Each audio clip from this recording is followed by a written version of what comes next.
এটাই ছিল বেহুলার শ্বশুর বাড়ি, অর্থাৎ চাঁদ সওদাগরের বসত ভিটা।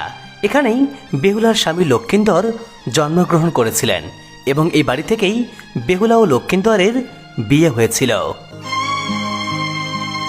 বেহুলা ও লক্ষিন্দরের সেই যে করুণ ভালোবাসার কাহিনী, তার সূত্রপাত এখান থেকেই হয়েছিল।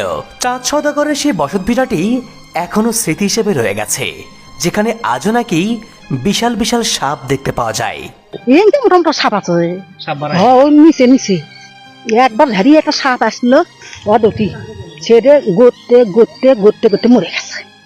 বন্ধুরা, চলুন জেনে আসি বেহুলা ও লক্ষিন্দরের সেই করুণ কাহিনী, আর সেই সাথে দেখে আসি বেহুলার শ্বশুরবাড়ি তথা চাঁদ সওদাগরের ভিটা।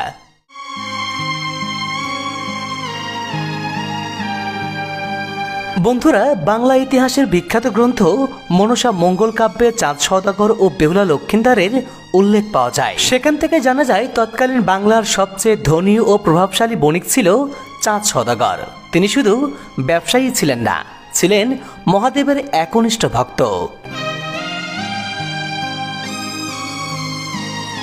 তিনি মহাদেব শিবের পূজা ছাড়া অন্য কোনো দেবতার পূজা করত না, আর তার এই অহংকারের জন্ম দিল এক ভয়ঙ্কর সংঘাতের।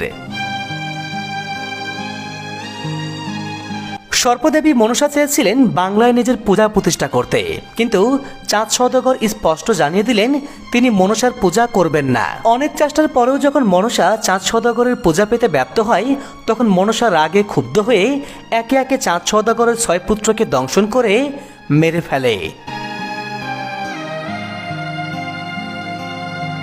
কিন্তু তারপরও শিবভক্ত চাঁদ সওদাগর মনসার পূজা করে না। 6 পুত্রকে হারিয়ে চাঁদ সওদাগর বাণিজ্যে চলে যান। সফলভাবে বাণিজ্য শেষে চাঁদ সওদাগর যখন ধন সম্পদ আর রত্নে পরিপূর্ণ জাহাজ নিয়ে ফিরছিলেন, তখনই মনসা দেবী সাগরে ঝড় তুলে ডুবিয়ে দেয় চাঁদ সওদাগরের সবগুলো জাহাজ।